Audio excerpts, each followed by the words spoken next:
Olá, continuando a unidade 1, abordaremos nesse vídeo um pouco da história social promovida pelo Estado ao longo do tempo. Então, a preocupação com a problemática da pobreza e da exclusão social está diretamente associada ao surgimento do capitalismo e da sociedade de mercado. Ambos emergiram na Europa Ocidental no período conhecido como Modernidade, que vai aproximadamente do século XVI ao século XIX, que corresponde aos anos de 1500 a 1800.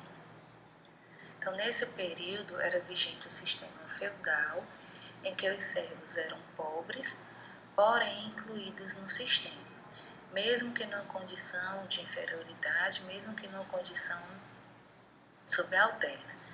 Havia, contudo, outros indivíduos, também pobres, que por diversas razões, tais como insubordinação e desobediência aos senhores, não encontravam lugares nesses filhos. Daí o aumento do deslocamento do campo para a cidade dessas pessoas em busca de trabalho, gerando mudanças nas formas das relações de trabalho e aprofundamento dessa pauperização, dessa pobreza.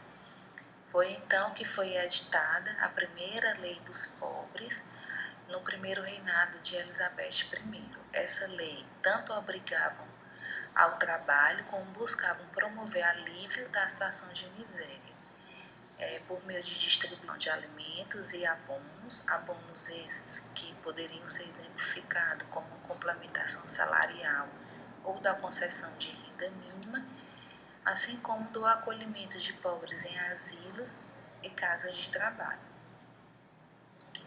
Então, essa foi a primeira iniciativa voltada à proteção social e foi fundamental para o aparecimento das políticas públicas.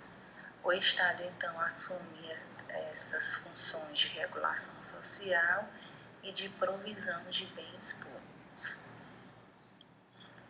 Então, nos séculos XVIII e XIX, correspondente aos anos de 1700 a 1800, houve uma intensificação da industrialização, levando ao agravamento da pobreza.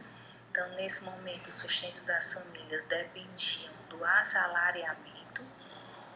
Então, o sustento desde a comida, da habitação, vestuário, bens, serviços e tudo o que mais fosse necessário à sobrevivência deveriam ser obtidos com força do trabalho. Então, as leis dos pobres foram abolidas e se difundiram as leis liberais. Essas leis defendiam que o Estado não deveria interferir nas relações de mercado e nem se ocupar com a provisão do bem-estar, uma vez que essas ações estatais de proteção tenderiam a inibir o interesse e a disposição para o trabalho. Então, as ideias liberais, elas defendiam que o bem-estar coletivo se daria a partir da busca individual no mercado livre e competitivo de trabalho. Então, os sistemas de proteção social só viriam a ocorrer novamente na virada do século XIX para o século XX. Então, no século XIX, ressurgem os sistemas de proteção social que atendiam inicialmente aos trabalhadores das indústrias. Esse novo sistema ele foi baseado em seguros sociais em mérito, ou seja, mérito para aquelas pessoas que trabalhavam nas indústrias. Eles eram financiados por contribuições feitas pelo Estado, pelos próprios trabalhadores e pelos empregadores. Esse sistema de proteção social trazia benefícios em dinheiro ou serviços assistenciais que fossem proporcionais às contribuições, e embora fosse bastante difundido o sistema de seguros sociais, esse sistema era insuficiente, uma vez que poucos contavam com a aposentadoria por velhice ou por morte, e a maioria falecia jovem ou trabalhava até ficarem bastante idosos. Então, as mulheres acabavam ficando também desamparadas. Então, a Primeira Guerra Mundial destrói a maioria dos sistemas de proteção social e somente após a Segunda Guerra Mundial que novos sistemas aparecem. Então, em 1941, ainda em plena Guerra Mundial, o governo britânico encomendou a uma comissão presidida por Beveridge um estudo para as reformas dos sistemas de seguros sociais.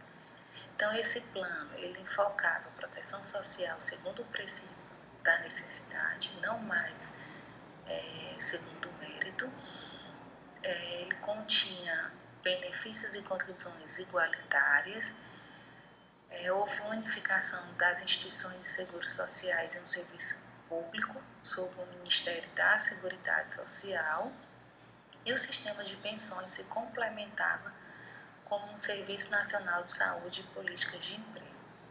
Então, esse modelo para as políticas de proteção social, sobre a denominação de Estado de Bem-Estar Social.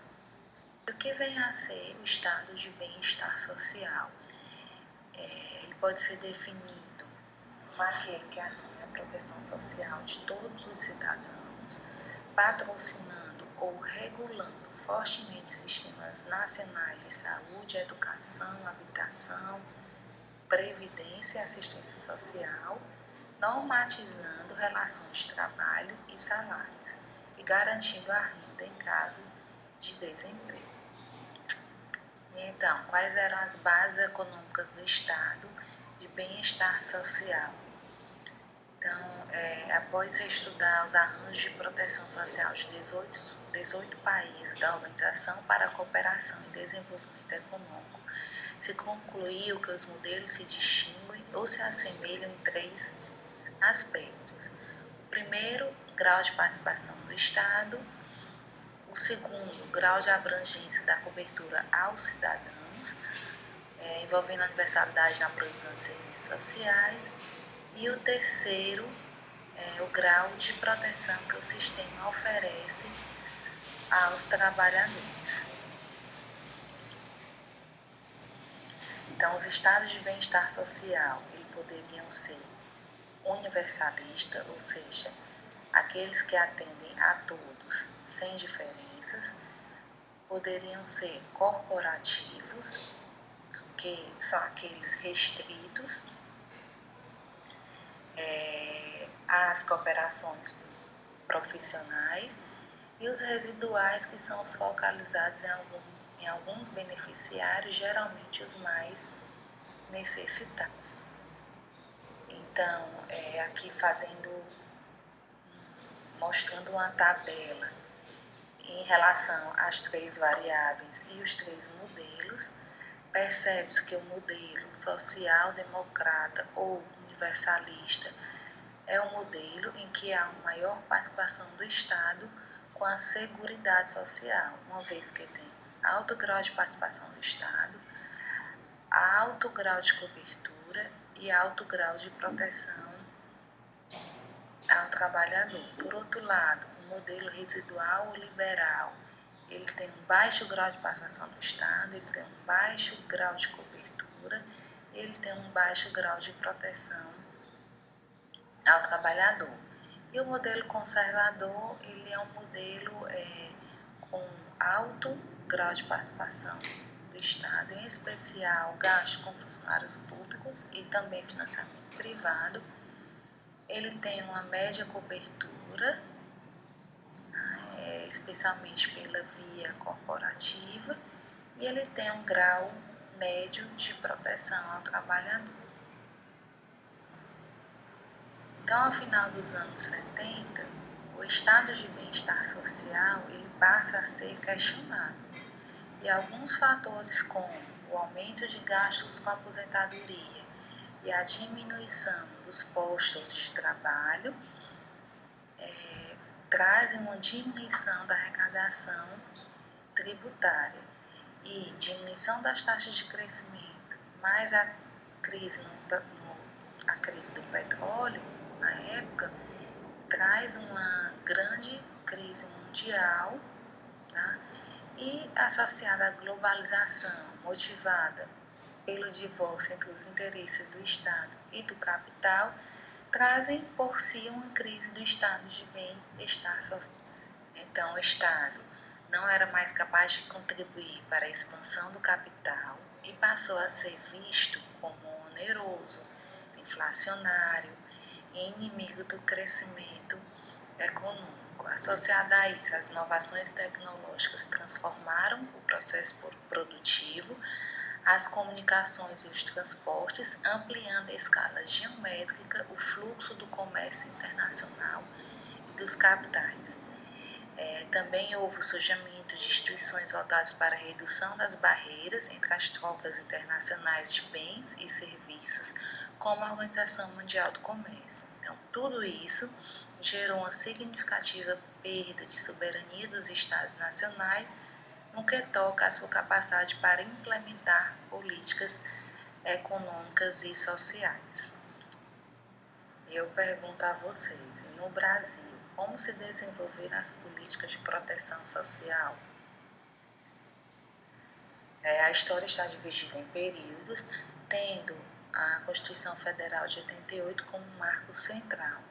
Então, em 1923 foi o marco inicial das políticas governamentais de proteção social, em que foi editada a Lei Eloy Chaves. Essa lei foi a primeira política pública de previdência social para os trabalhadores. Ela criou as caixas de aposentadorias e pensões. Essas caixas elas eram representadas e organizadas por empresas e o Estado não participava do seu financiamento, nem tampouco da administração. Então, o papel do Estado era de controle por meio do Ministério do Trabalho. Então, essa lei ela previa benefícios, tanto pecuniários como benefícios assistenciais, e ela tinha natureza basicamente civil. A segunda fase da Seguridade Social Pública, ela aconteceu do período de 1930 a 1945, foi conhecida como Era Vargas, em que aconteceu a intensa industrialização, um aumento do crescimento das cidades e, por sua vez, um aumento dos problemas sociais. As caixas de aposentadorias e pensões elas foram transformadas nos institutos de aposentadorias e pensões. Esses IAPs eles eram vinculados aos sindicatos e eles eram destinados a prover assistência médica, outros benefícios sociais, tais como as aposentadorias e as pensões. Então, os institutos eles eram tutelados pelo Ministério do Trabalho, seus dirigentes eram escolhidos por ele, eles tinham organização e administração próprias e oferecia benefícios diferenciados. Então, considerando todo esse contexto, pode-se perceber que o sistema de proteção social brasileiro ele já se desenvolveu de uma forma fragmentada e desigual. Então, de 1945 a 1964, foi conhecido como período populista, em que houve uma expansão dos benefícios sociais, sendo feita através de barganhas políticas particularizadas entre os sindicatos e o Estado. Então, com isso, teve um aumento expressivo desses gastos sociais. Foi quando foi pensada a primeira lei orgânica da Previdência Social, que tramitou por 14 anos e estabeleceu a homogeneização dos planos de contribuição e de benefícios entre os diversos institutos. Então, em 1966, os diversos institutos eles foram unificados no INPS, que é o Instituto Nacional de Previdência Privada, já sob a ordem política autoritária, inaugurada com o golpe militar de 64. Então, essa unificação ela foi pensada por esse regime no sentido que traria maior racionalidade dos gastos dos recursos do INPS, uma maior eficácia administrativa e um saneamento financeiro. Então, no INPS foi reduzida a representação dos trabalhadores, dos empregadores no conselho gestor, e a hegemonia passou a ser pelos representantes do governo militar. Então, os anos 80 foram marcados por uma forte crise econômica e uma recessão financeira, que tiveram como característica a inflação, a estagnação econômica e o desemprego. Então, essas características representaram a economia deste período, como características também, né, uma diminuição de receita e, por sua vez, uma diminuição dos gastos públicos e gastos sociais. Então, diante desse cenário, a Previdência Social foi afetada por um déficit contábil oriundo da redução da receita, assim como pelo o aumento das despesas. E em 1984, os movimentos das diretas já trouxeram em sua essência um conjunto de demandas da sociedade relativas a uma nova configuração do sistema público de proteção social, baseado na descentralização, na democratização e na universalização. E, além disso, essas demandas pela reconstrução da democracia e da cidadania trouxeram também para o centro do debate questões de desigualdade social e pobreza. Foi nesse período que aconteceu o movimento pela reforma sanitária e, em 1986, a 8ª Conferência Nacional de Saúde, que trouxe essa necessidade da efetivação de um conjunto de direitos sociais universais, efetivando assim nossa Constituição Federal de 1988, que foi inspirada nos princípios do Plano Beveridge e adotou como categoria central o conceito de seguridade social.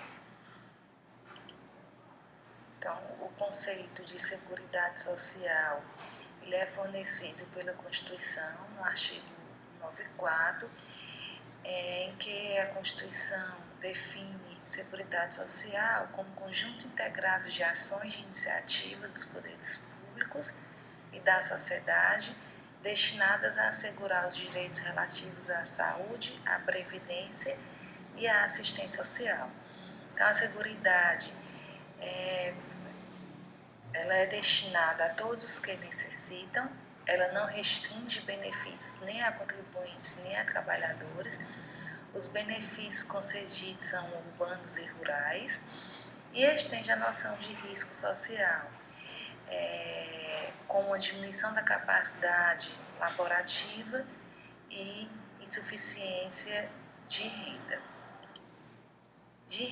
Então, a Constituição ela previu também a criação do Orçamento de Seguridade Social e a unificação dos Ministérios da Saúde, da Seguridade Social, da Assistência Social e da Previdência, favorecendo a integração de recursos e sinergia das ações.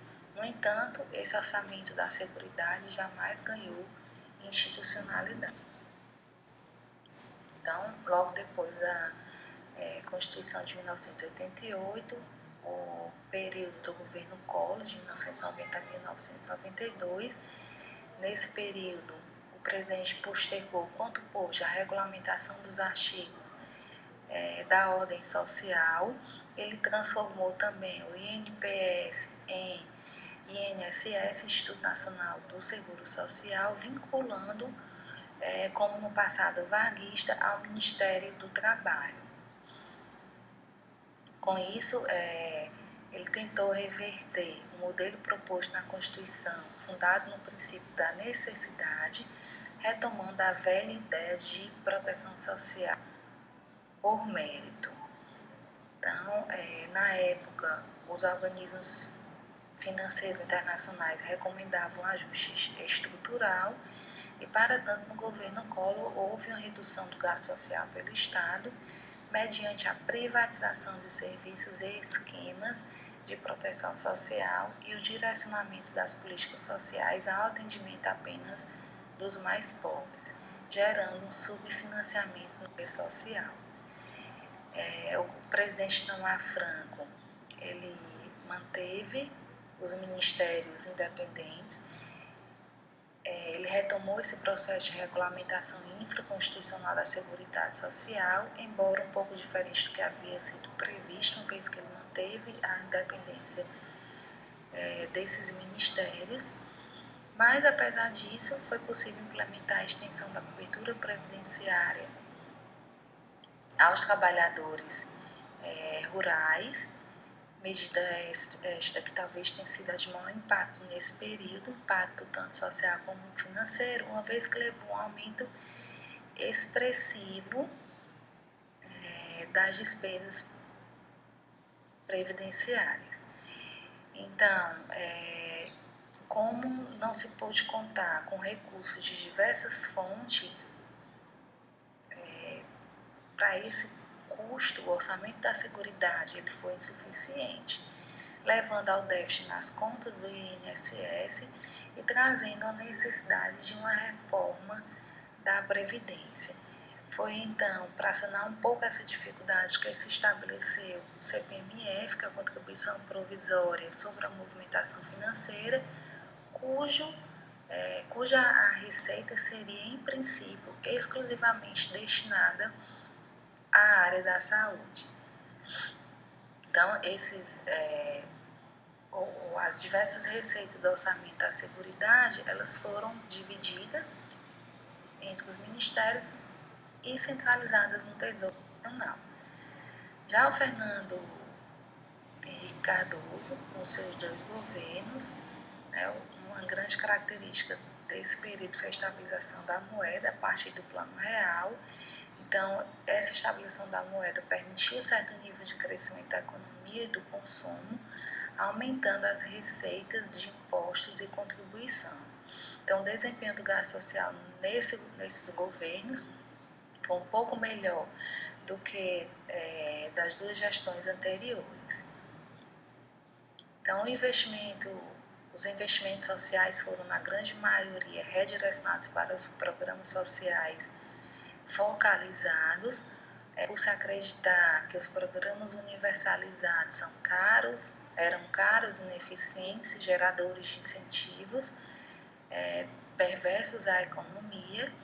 E, por outro lado, nós tínhamos programas universais que difundiam que os programas focalizados eles congelavam as desigualdades e perpetuavam a pobreza e não realizavam a inclusão.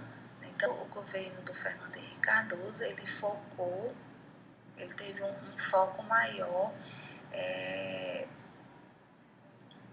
nesses programas focalizados. Um exemplo claro de programa focalizado, hoje o programa Bolsa Família, e um exemplo de um programa universal, o nosso SUS, Sistema Único de Saúde. O governo Lula, ele manteve a mesma orientação de seu antecessor, de focalização dos gastos sociais, teve uma redução de investimento na habitação e saneamento. No entanto, os cortes foram seletivos, não atingindo as garantias constitucionais da Previdência e da assistência social. A renda distribuída através desses 2 programas tem sido fundamental para a redução de desigualdades e expansão de consumo no país. O governo Dilma iniciou agora, em 2015, a sua segunda gestão.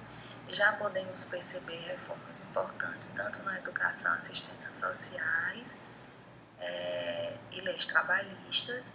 Então, vamos aguardar, vamos observar, vamos refletir e vamos participar desse período da nossa história.